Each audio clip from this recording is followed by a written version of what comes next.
Bonjour à tous, je suis Virginie Graziani de la société Apostrophe. Je suis ravie de vous retrouver pour cette nouvelle saison, toujours avec des podcasts dédiés à la gestion des talents. Cependant, pour cette nouvelle année et cette deuxième saison, je vous propose d'aborder les choses sous un nouvel angle.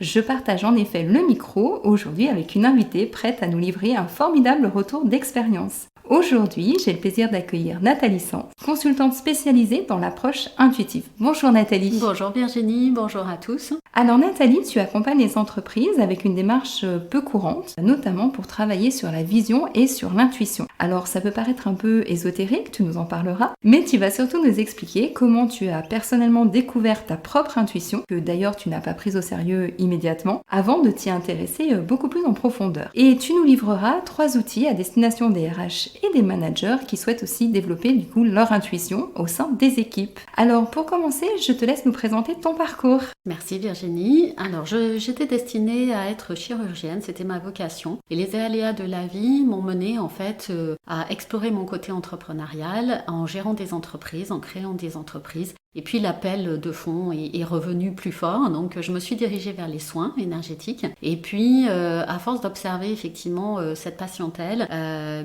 j'ai développé l'accompagnement au niveau des personnes particulières. Et puis ensuite j'ai décidé de me diriger vers les entreprises. Ok, du coup quelles sont tes activités aujourd'hui ? Je suis consultante auprès des entreprises, des chefs d'entreprise et des managers. Je propose des parcours expérientiels, effectivement sur les compétences émotionnelles et surtout intuitives. Alors, qu'est-ce que c'est qu'un parcours expérientiel ? Alors un parcours expérientiel, eh bien on entend dans le mot justement expérience, et c'est ce que je souhaite faire vivre au niveau de ces parcours, c'est l'expérience, le vécu, le ressenti de la personne, parce que c'est vraiment ça qui va permettre en fait la compréhension du sujet abordé, l'intégration aussi dans la vie professionnelle, dans l'équipe, dans l'entreprise. Donc c'est vraiment de faire vivre, de mettre en mouvement en fait tous les sujets sur lesquels on va travailler, on va aborder. Alors comment tu es arrivée à travailler sur ces sujets dont on commence à peine à parler ? L'intuition a toujours fait partie de ma vie en fait, c'est comme une étoile que je suivais, qui a toujours été présente, sauf que du coup, comme elle était déjà très développée, en fait il a fallu que j'apprenne à la canaliser. Mais c'est quelque chose qui fait partie de moi et qu'aujourd'hui je maîtrise, mais en tout cas je souhaitais faire partager, parce que c'est quelque chose, c'est pas simplement un outil, c'est vraiment quelque chose qui amène énormément d'apaisement, de sérénité et surtout de performance en fait, de performance soit dans le bon sens du terme, pour l'équipe, pour l'entreprise, et ça c'est super intéressant. Et Nathalie, quelle définition tu donnes déjà à l'intuition ? L'intuition, c'est une aptitude naturelle que tout le monde a. L'intuition, c'est la possibilité d'avoir accès à une information clé, à une source en fait, qui jaillit spontanément au moment propice, au moment où on en a besoin. Et du coup, comment tu t'en sers pour toi ? Et deuxième question, comment tu amènes les autres à s'en servir ? Alors moi, je m'en sers dans mon quotidien, que ça soit pour ma vie personnelle ou professionnelle. Étant donné qu'elle est là et que je suis à l'écoute d'elle, je la laisse émerger. Un exemple, ce matin, effectivement, pour venir ici, avant de venir ici, j'avais une réunion et je me suis aperçue que mon téléphone était à plat. La personne avec qui j'étais m'a proposé d'aller chez elle pour me prêter une batterie. Aujourd'hui, j'écoute vraiment cette intuition, et là j'ai eu un non, et j'ai eu raison, parce qu'effectivement, si j'étais allée chez cette personne qui n'avait pas la batterie correspondante à mon téléphone, j'aurais perdu du temps, je n'aurais pas pu retourner chez moi avant de venir ici pour pouvoir prendre la batterie, ou j'aurais dû acheter la batterie. Donc c'est vraiment ça, c'est dans mon quotidien, à chaque seconde, ça me permet aussi de générer des synchronicités. Alors du coup, ça fonctionne comment exactement ? Tu disais, je me suis posé la question, tu fais quoi concrètement ? Alors en fait, ça passe par l'observation, ça passe par le ressenti, c'est-à-dire que j'écoute ce que mon corps va me dire, avec une observation de plus en plus fine en fait. Je peux noter comment mon corps va réagir, quelles vont être en fait les petites tensions, les contractures, tout ce qui va me donner un indice en fait pour m'amener à ne pas douter de ce que l'information m'a donné. Donc c'est une observation très fine en fait de plein de signaux que tu as sur toi, en toi ? Oui, c'est l'observation des signaux, des réactions physiologiques de notre corps. L'observation aussi de l'environnement, c'est aussi de développer tous nos sens. On a 5 sens, on a des milliers de capteurs sensoriels. Notre corps est capable de savoir le degré d'humidité, etc. Mais toutes ces informations sont non conscientes en fait. Ces informations sont invisibles, mais pourtant elles sont encodées. Et donc le fait de prendre le temps, le fait de ralentir, le fait de respirer, le fait d'apprendre à observer sans analysés, va donner effectivement une multitude d'indices. Et à partir de ces indices, on les rassemble et là, ça donne effectivement une vérité. Ça me parle beaucoup ce que tu dis, notamment dans la discipline que je pratique de l'observation et de l'analyse du langage corporel, où dès que des gens rencontrent cette discipline, ont très envie de savoir tout de suite interpréter, alors que le plus dur, c'est déjà de commencer à apprendre à regarder et à observer. C'est ça. Donc ouais, c'est exactement ça.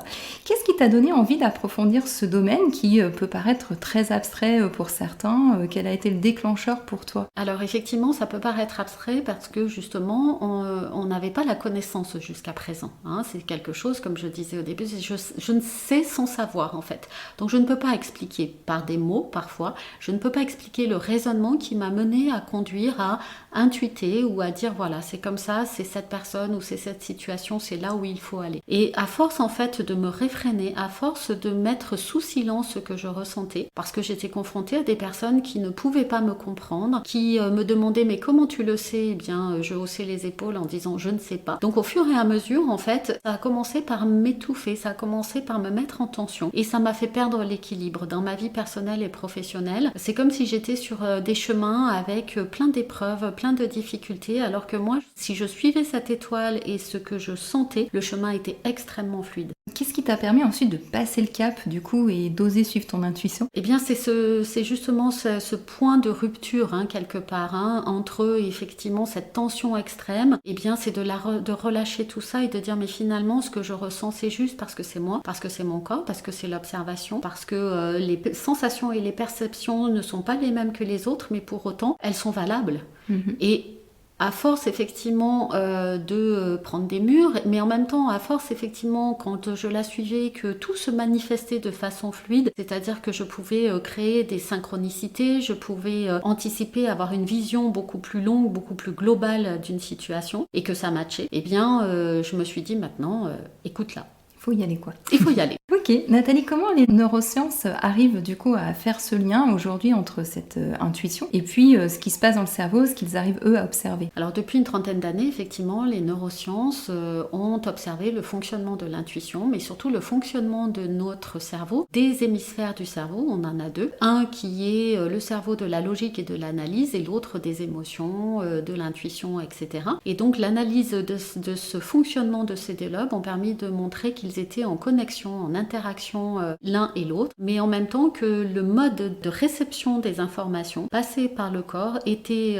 amené par les influx nerveux dans certaines zones du cerveau et que là il y avait un encodage, il y avait une mémorisation à long terme de ces informations qui à un moment donné lorsqu'on en a besoin interagissent entre eux et nous donnent effectivement une réponse. Pour moi c'est une intelligence qui a fait un excès de vitesse tout simplement, qui prend un autre circuit beaucoup plus rapide que celui du rationnel qui nécessite en fait plusieurs étapes. Là il n'y a pas une étape, on fait Marseille-Lille d'une seule traite sans s'arrêter. Donc du coup il y a quand même l'émotion qui rentre en jeu et le corps qui joue une grande importance. Oui, tout à fait, parce qu'effectivement, l'émotion, c'est une réaction physiologique de notre corps, et c'est notre corps qui va donner cette tendance, qui va donner cette température, et c'est lui la porte d'entrée. C'est notre corps, donc les émotions que l'on va ressentir, qui durent quelques minutes simplement. Ensuite, c'est interprété par notre cerveau. D'accord. Tu aurais quelques exemples pratiques et fameux de cette intuition qui s'est révélée juste? Alors, il y en a plusieurs, mais dans l'histoire, il y a par exemple Crick et Watson, qui ont découvert en fait la structure de l'ADN et comment Crick est allé dans cette direction de cette structure hélicoïdale. Et bien c'est simplement après une soirée un petit peu arrosée où il s'est retrouvé en bas d'un escalier en colimaçon et en le regardant, et bien c'est le fameux Eureka qui lui a dit mais voilà, l'ADN en fait a cette structure là. Et bien sûr après avec son collègue Watson, ils ont fait des études, ils ont analysé, ils ont prouvé. Poincaré disait en fait que la logique nous aide à prouver alors que l'intuition nous aide à trouver. Ok. Alors toi aujourd'hui dans ce champ de l'intuition, quel type de prestations tu peux proposer? Alors je propose des prestations d'accompagnement en individuel mais aussi en collectif par ces parcours expérientiels qui vont être basés sur le développement de l'intelligence intuitive afin de favoriser la cohésion d'entreprise, afin de donner à l'entreprise et à ceux qui font partie de cette entreprise la vision, c'est-à-dire le sens en fait sur lequel tout le monde va, la direction. Et quelle est la spécificité de cette démarche intuitive? C'est qu'en fait, je m'attache à l'humain, au capital humain, à l'individu, dans ce qu'il est, justement en faisant émerger l'intuition d'un individu et de l'autre, eh bien on arrive à quelque chose vraiment de formidable parce que ça donne de la fluidité, ça donne du sens pour soi individuellement, mais ensemble, vraiment. Du coup, j'imagine que ça parle pas quand même à tout le monde, ce côté intuitif et à la fois émotionnel. Alors, est-ce qu'il y a un type de public privilégié que tu accompagnes? Alors, en fait, pour être honnête,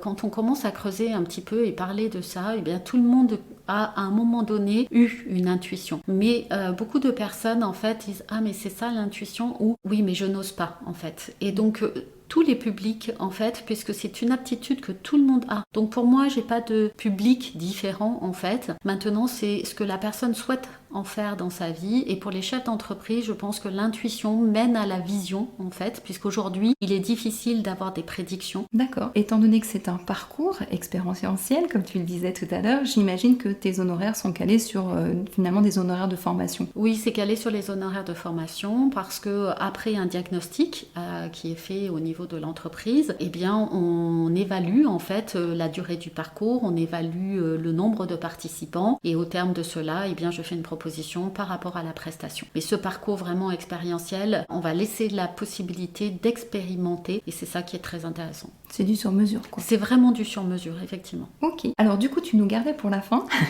3 outils pour nous aider à développer l'intuition pour nous et au sein des équipes. Peux-tu nous en dire un petit peu plus? Oui, alors par exemple, j'aime bien le mandala holistique qui maintenant se retrouve en ligne. Donc chacun dans son bureau peut rajouter un post-it virtuel, peut rajouter un mot dans ce mandala qui se présente en cercle comme un camembert et ça permet justement de favoriser l'intuition parce que spontanément, on va faire émerger quelque chose, une idée, un mot, une valeur, quelque chose. Il y a aussi le Mentimeter qui permet par exemple à un chef d'entreprise, un manager ou un RH de poser une question, de savoir quelle est la tendance du jour, l'humeur, etc. Et donc chacun avec son téléphone ou son ordinateur va envoyer par exemple sur un nuage de mots tous les mots qui sont venus. C'est une sorte de petit brainstorming mais on peut faire des quiz, on peut faire plein de choses et surtout c'est que c'est participatif, interactif et c'est quelque chose qui va être spontané pour laisser justement cette part d'intuitif se révéler. En fait, à l'intérieur, il y a plein de petites possibilités, mais du coup, c'est interactif, en fait, très rapide, très dans l'immédiateté. On peut aussi faire des inventaires de jeux parce que c'est un autre outil qui peut être intéressant pour développer la créativité. Et la créativité, c'est aussi un petit C, c'est-à-dire chaque jour on crée quelque chose. Mais du coup, quand on est en équipe, eh bien, et quand on a un projet par rapport pour l'entreprise, pour développer telle ou telle partie dans l'entreprise, c'est important aussi de faire appel à la créativité des personnes et c'est là où l'intuition va entrer en jeu. Nathalie, je te remercie pour ce partage. Merci Virginie. Bien entendu, tu restes disponible. Oui. Pour échanger, pour poursuivre les échanges et vous pouvez également nous laisser un commentaire sur la page de notre podcast ou nous contacter directement par email ou encore remplir le formulaire sur notre site apostrophe.fr. Merci Nathalie, merci à tous, j'ai hâte de vous retrouver pour notre prochain podcast. Retrouvez également toutes nos ressources sur le site apostrophe.fr, onglet ressources. Je vous dis à bientôt, au revoir. Au revoir.